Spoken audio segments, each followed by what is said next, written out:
Janine Roncati, bonjour. Bonjour. Vous êtes co-autrice avec Nelly Magré du livre du télétravail de crise au télétravail durable paru chez First Édition. Alors, ce qu'on vient de voir, est-ce que c'est l'avenir ? Alors oui, c'est l'avenir, c'est-à-dire que avant la crise, le coworking existait déjà, ce qu'on appelait à la fois coworking ou tiers-lieux. Tiers-lieux, ce sont des lieux mis à disposition par l'entreprise, plus proches du domicile des salariés. Le coworking, ce sont des espaces qui nécessitent une location, une réservation, et qui sont des endroits, des lieux qui sont proches aussi des domiciles des salariés. Avant la crise, en fait, le partage, disons, à 75%, le télétravail se faisait au domicile et 25% dans des espaces dits coworking ou tiers-lieux. Je pense qu'effectivement, la proportion va augmenter après cette crise, oui. Alors, dans votre livre, vous dites qu'il faut vraiment faire le distinguo entre le télétravail de crise et puis donc le télétravail qui sera probablement durable. Oui. Oui, alors c'est vraiment le message de notre livre, c'est celui-ci effectivement, parce que nous qui accompagnons les entreprises depuis plus de 10 ans, on a vu ce qui faisait le succès de ce mode de travail et qui le rendait durable. Ce que l'on a vu pendant la période de crise, et encore aujourd'hui, c'est finalement un télétravail qui a été souvent imposé, subi, généralisé, du 100% télétravail. Et ce que nous disons... c'est avec un peu de bricolage aussi. Avec beaucoup de bricolage dans beaucoup de cas, notamment en termes d'outils, en termes d'adaptation dans la maison pour trouver son espace de travail. Avec les enfants, ça c'est encore une donnée supplémentaire, une contrainte supplémentaire. Donc effectivement, ce qu'on se dit, c'est que demain, pour que le télétravail s'inscrive vraiment dans un mode de travail durable, ça va être très intéressant de réfléchir aux modalités, aux nouvelles modalités. Alors, vous dites qu'il doit se faire dans les règles de l'art. Alors c'est quoi ? Alors les règles de l'art, c'est ce qui a été d'ailleurs prévu dans le texte de loi du Code du travail qui a été aménagé, assoupli avec notamment les ordonnances de 2017, les ordonnances Macron. C'est finalement les conditions de réussite, c'est le volontariat. Ça, on l'oublie. Le principe du volontariat, évidemment, et le double volontariat. Le double volontariat, c'est-à-dire à la fois le salarié qui a envie de télétravailler parce qu'il a les conditions, parce qu'il a l'autonomie pour le faire et il se sent à l'aise pour le faire chez lui ou dans un espace de coworking. Donc le volontariat du salarié et le volontariat également du manager et de l'entreprise. La petite différence, c'est que si le salarié demande à télétravailler, que le manager ou le dirigeant refuse, il doit motiver son refus. Donc ça, c'est le premier, le volontariat. Le deuxième élément essentiel pour un télétravail durable, c'est la quotité. C'est-à-dire quantifier en fait le travail. C'est-à-dire le nombre de jours ou de demi-journées et la temporalité, c'est-à-dire par quinzaine, par semaine, etc. Là, il faut revenir à quelque chose de plus limité. Il faut maîtriser cette quotité. Oui, parce que l'une des dérives, en fait, c'est de trop travailler. Absolument.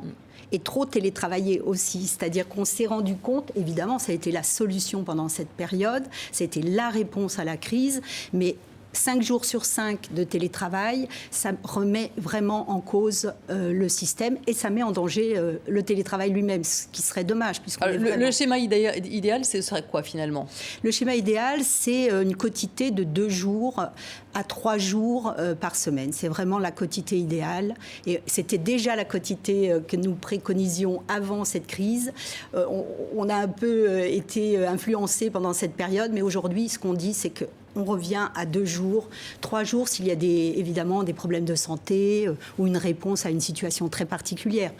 Mais 2 jours, c'est raisonnable. Parce qu'on fait partie d'une équipe. C'est salvateur finalement d'être en présentiel. Ah oui, c'est absolument indispensable. Indispensable. Parce qu'en fait, pour maintenir aussi cet esprit d'entreprise qu'on perd quand on est chez soi.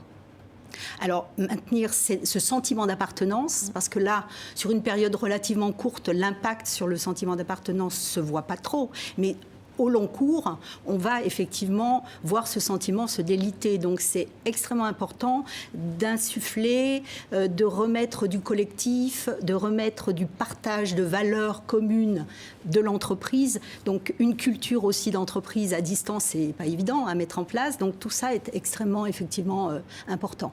Alors vous recevez des managers Oui, pour ouais. les former au télétravail. Absolument. Comment doivent-ils réapprendre leur métier finalement aujourd'hui? Alors, les managers, ils sont extrêmement chamboulés, si je puis dire, même Parce que si... manager à distance, ça n'a rien à voir. Ça n'a rien à voir, effectivement. Alors certains le pratiquaient déjà avant, parce qu'aujourd'hui, beaucoup d'entreprises sont éclatées, les équipes fonctionnent en mode projet, donc effectivement, les gens ont l'habitude de travailler à distance, mais manager à distance, c'est effectivement quelque chose de plus difficile pour le manager qui a eu l'habitude du présentéisme. C'est développer finalement une posture de manager responsabilisant, basée sur la confiance et aussi le management par objectif. On remet vraiment au cœur de la relation ce management par objectif. Pas tant pour fliquer, pour contrôler, mais beaucoup pour finalement avoir un échange objectif sur ce qui est attendu. On se sent beaucoup plus serein et motivé, bien évidemment. Alors vous dites que l'une des solutions aussi, c'est le co-développement, c'est la co-construction qui permet ce travail à distance. Absolument. Le manager, déjà, on est dans l'ère du co, si je puis dire, effectivement, mais c'est extrêmement important de co-construire les solutions. Ce qu'on a toujours dit, c'est que le télétravail, finalement, c'est pas le manager à connaître parfaitement les rouages ou les bonnes décisions ou les bonnes solutions. L'idée, c'est d'avancer avec ses équipes et de co-construire des solutions qui permettront de faire avancer ce mode de travail. Là, oui, c'est vraiment très important. Alors, le rapport au travail, il est complètement chamboulé parce que là, on est vraiment face à un séisme dans le monde professionnel. Exactement.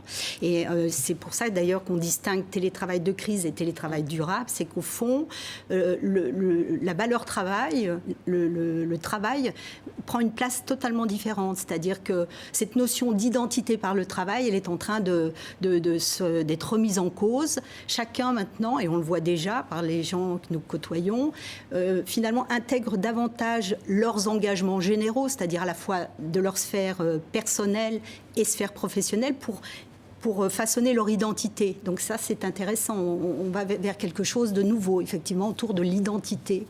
La question du sens. La question du sens, évidemment, pour donner du sens à sa vie. Donc ça, c'est quelque chose qui a été vraiment, finalement, bénéfique pendant cette période. Tout le monde n'est pas au même niveau de réflexion, évidemment, mais je pense que c'est quelque chose qui va aller plus loin. Merci beaucoup, Jeanne Roncati, pour cette analyse sur le télétravail qui va s'inscrire dans nos vies. Merci. Je rappelle le titre de votre ouvrage, coécrit avec Nelly Magré, « Du télétravail de crise au télétravail durable », paru chez First Éditions. Merci.